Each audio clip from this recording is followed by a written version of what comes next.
Hello. Akkam jirtu abbayyee simbooti miti? Nagaa jirtu?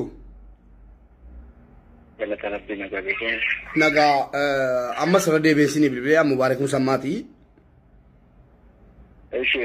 Lakkoofsa keessan immoo hiriyaaluma keessantu naa kenne.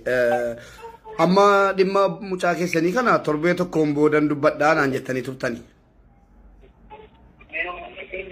Keessumaa waan irra jiruuf lammata immoo gaddaa waan. Daqiiqama. Simboo Biraanuu jedhamti. Isin Obbo Biraanuudha? Mucaan keessan rakkoon kun yoomirra ga'e? Gaafa guyyaa 21 jechuun roobii. Roobii darbe, roobii dheengaddaa jechuudha. Sa'aatii meeqa naannoo sa'aatii meeqaatti mana dhabdan? Toora sa'aatii 9. Guyyaa. Guyyaa toora sa'aatii 9 ture. Rakkoosaa ammaaf adda ba'uu baatus. Mana yaalaa deemteetti? Jechuun rakkoo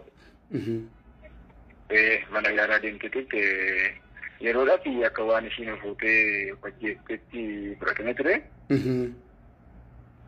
Ani manan turre yeroon hojiidhaa dhufu namni dhageetu wanatu ta'ee na fidanii gara manaatti gaafan dhufu wajjin guddaa waan qeeraan battuufan naqee ilaale. Iddoo sanarraa fuudhamee manatti galchaniiru. Manaan akka ishiin of hin uume waan an beekuuf kana jechuun kiyya waan akkasii tarkaanfii akkasii fudhattu mucaan daa'ima waan ta'eef waan of ajjeesuu kana sammuu kan duras immoo sammuu keessaa waan jirree waan an beekuuf dhaqee ilaalee sirrii miti mana yaalaa dhaqee naaf akka qaxxaamtu jedheeni. Fuutee waan of hin ajjeesuu hin dandeenyeefi kun fakkeessaniiti. Lammata immoo ho'iin ishiin ofuutu jedhamee irra jiru gidbii kana keessa hin jiru addisiidhaan itti alaan dhiqannee eessaa akka dhufe hin beeku.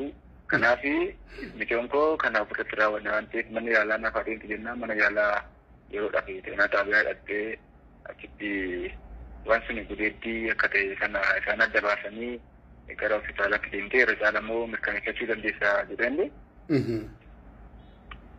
Kana booda hospitaalaatti gara Finfinnee deemtee achittis ragaa qulqulluun achirraa dhufee qorannaan dhiigas maalif nu harka ga'uu baatu sadarkaa informaashiniitti gudeeddiidha waan ta'eef kun immoo mucaa daa'ima kana gudeeddamtee akka duutee ishiin tarii nuunti jedhanii gochuu danda'u ajjeesuu danda'u kaamsuu danda'u kana booda immoo fannisanii akka waan fuutetti fudhachuu akka fudhatamuuf godhameera. Rakkoon kana ture kanarra. Akkasiin gudeedamte ragaan mana yaalaa isinitti himeera jechuudha.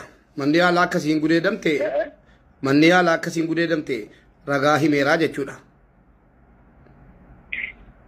An hospitaala ammaaf nu harka hin geenye kan asitti xeenaa xaabiyaatti akkasitti akka gudeedamtee isin immoo irra caalaa kana yoo shakkantee deemati hospitaala guddaatti.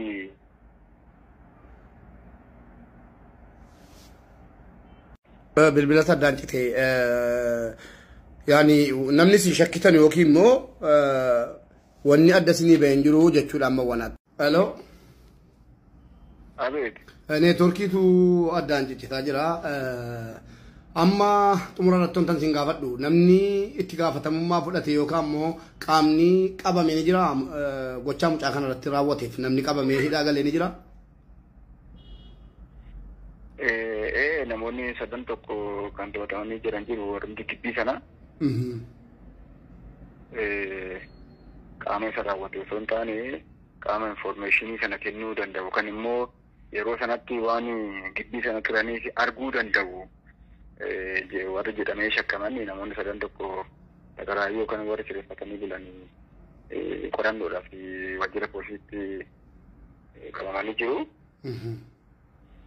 Warroota dhiiraa immoo joogiraafii gocha kana hojjechuu raawwachuu ni danda'u warri jedhamanii ammatti wanni to'atame dhageenya informaashinii kan isin qabu ammaaf.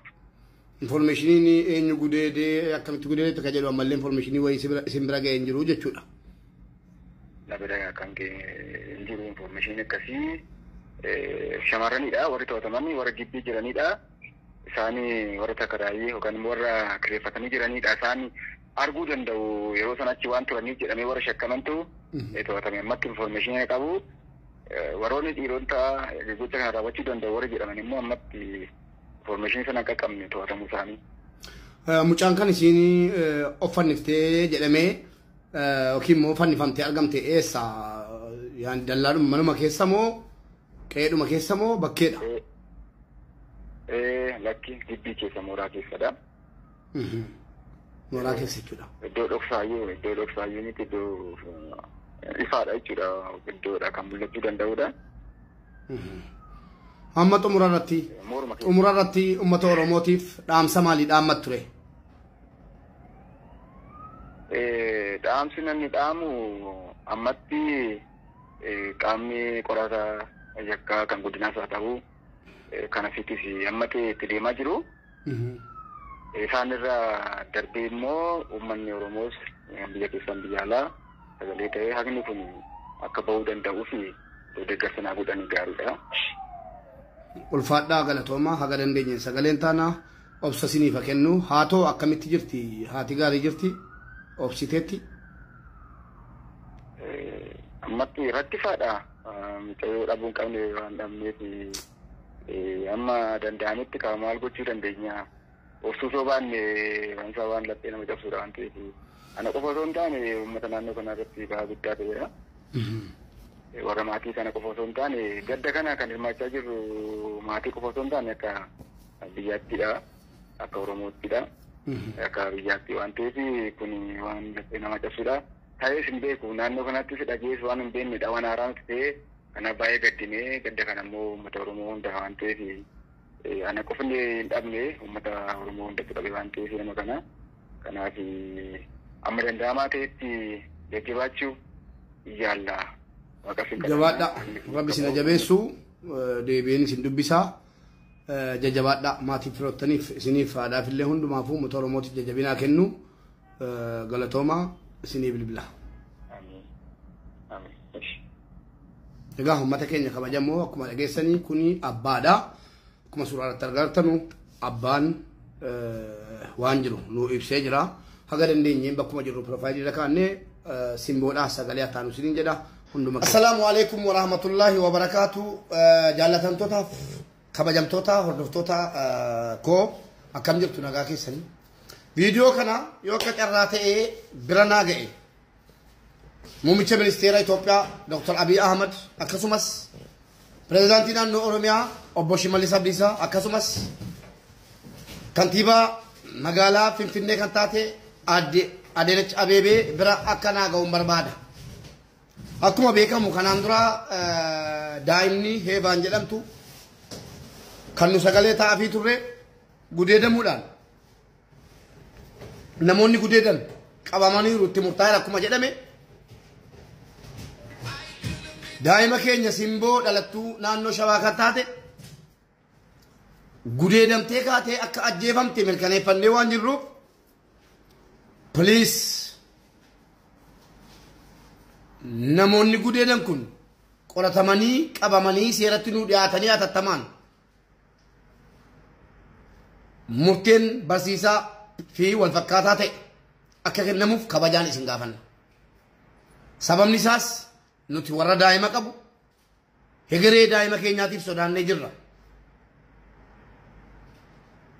Ilmoo durbaa dhalchinee guddifachuu nama sodaachisa jechuudha. Wanni sokkaneessaan kun dhiira dubartii maanguddootu hin jedhin